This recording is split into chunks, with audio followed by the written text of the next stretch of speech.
आज हम बात करेंगे क्राउड फंडिंग के बारे में। देखिए, जब आप एक स्टार्टअप शुरू करते हो तो उसके लिए आपको कैपिटल की ज़रूरत रहती है। कैपिटल माने पैसा। बिना पैसे के आप स्टार्टअप शुरू नहीं कर सकते।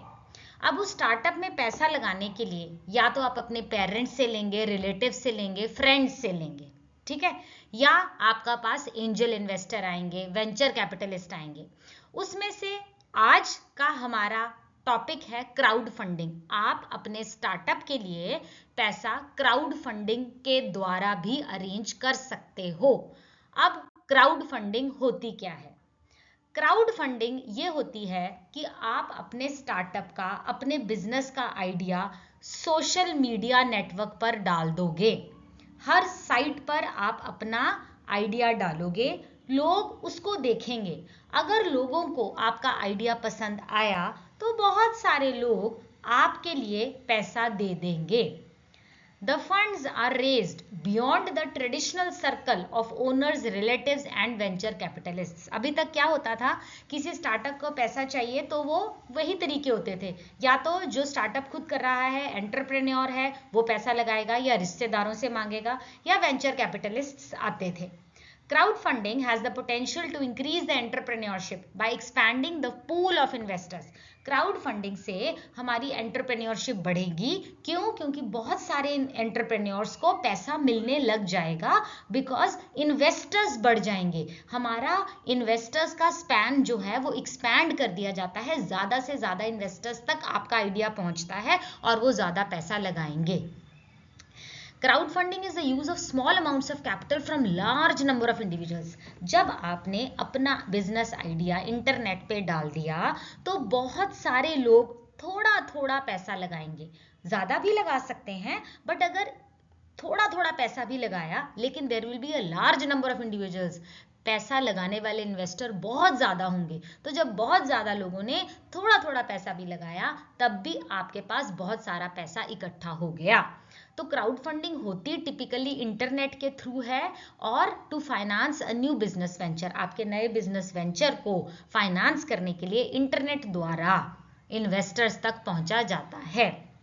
It makes use of easy accessibility of vast network of people through social media and crowdfunding websites।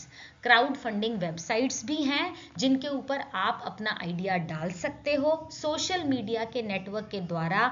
जिसको पैसा चाहिए एंटरप्रेन्योर, और जो पैसा लगाना चाहता है इन्वेस्टर, वो इकट्ठा आता है। उन वेबसाइट्स के ऊपर आप अपना आइडिया डाल दो। जब इन्वेस्टर को आपका आइडिया दिखेगा और उसको आपके आइडिया में रुचि रहेगी, या ये रहेगा कि ये आइडिया अच्छा है, इट हैज़ द पोटेंशियल, तो वो डेफिनेटली आपके उसमें पैसा लगाएंगे।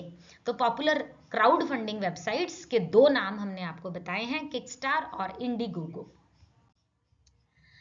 नाउ तो बहुत सारे इंडिविजुअल्स भी, बहुत हाई नेटवर्थ इंडिविजुअल्स की मैं बात नहीं कर रही हूँ, नॉर्मल इंडिविजुअल्स भी छोटा छोटा कंट्रीब्यूशन अगर देते हैं आपके नए वेंचर के लिए, आपके प्रोजेक्ट के लिए, तो वो छोटे छोटे कॉन्ट्रीब्यूशन इकट्ठे होकर बहुत ज़्यादा मनी बन जाता है और आपका काम बन जाएगा। अब आई बात, कितनी टाइप्स ऑफ क्राउड फंडिंग होती है।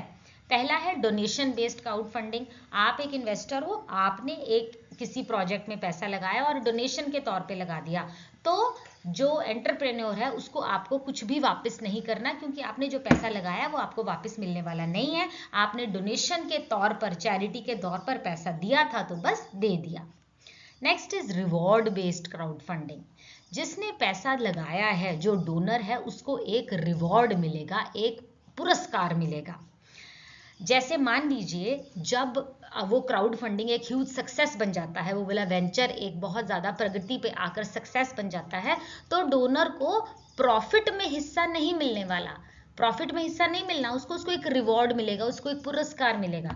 मान लीजिए आपने किसी मूवी के लिए पैसा लगाया था और वो मूवी हिट हो गई, तो हो सकता है आपको मूवी के 5 शोज के फ्री में पासेस मिल जाएं। आपकी कोई डॉक्यूमेंट्री आपने बनाई थी और वो डिस्प्ले हो रही है किसी थिएटर में, तो उसके पासेस आपको मिल जाए। इस तरह से कोई भी आपको जो है पुरस्कार वो आपको मिल जाएगा, क्योंकि आप इन्वेस्टर हो, आपने हमारे प्रोजेक्ट में पैसा लगाया था।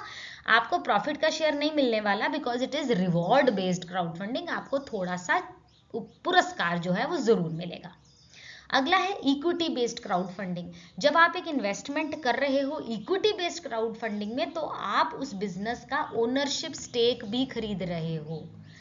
डोनर जो पैसा लगा रहा है उसको स्टॉक मिलेगा उस बिजनेस का, he will get the his share of shares, और प्रॉफिट हो सकता है काफी ज्यादा भी हो, राइट। तो प्रॉफिट अगर ज्यादा हो गया तो शेयर की कीमत बढ़ जाएगी, तो जिसने पैसा लगाया है उसको बहुत ज्यादा प्रॉफिट मुनाफा मिल जाएगा। The potential for higher returns is accompanied by higher risk. तो जनरली ज्यादा रिस्क जिसमें लगाया गया होता है, जिसमें ज्यादा रिस्क होता है उसमें ही ज्यादा हाई रिटर्न्स होते हैं। ये श्योर नहीं है कि हाई रिस्क तो मतलब रिटर्न डेफिनेटली ही हाई होगा, but more the risk more the return, ऐसा कहा जाता है। तो क्राउड फंडिंग हमने आपको 3 तरह की समझा दी। तो ये माना जाता है कि जब आप एक इन्वेस्टर हो तो आप बहुत सारी चीजें देख कर ही इन्वेस्ट करो, उस प्रोजेक्ट को आप स्टडी करो, रिव्यू करो, अपना माइंड उसमें लगाओ, तभी आपको उसमें पैसा लगाना चाहिए। ऐसा ना हो कि आपने इक्विटी बेस्ड क्राउड फंडिंग करी है, आपने उनका स्टॉक और शेयर भी खरीदा, लेकिन वो आइडिया इतना अच्छा नहीं था, मार्केट में चल नहीं पाया। तो आज का टॉपिक यहीं खत्म होता है। Thank you for watching. Stay safe, stay blessed. Please like, share, comment and subscribe to my channel. Thank you.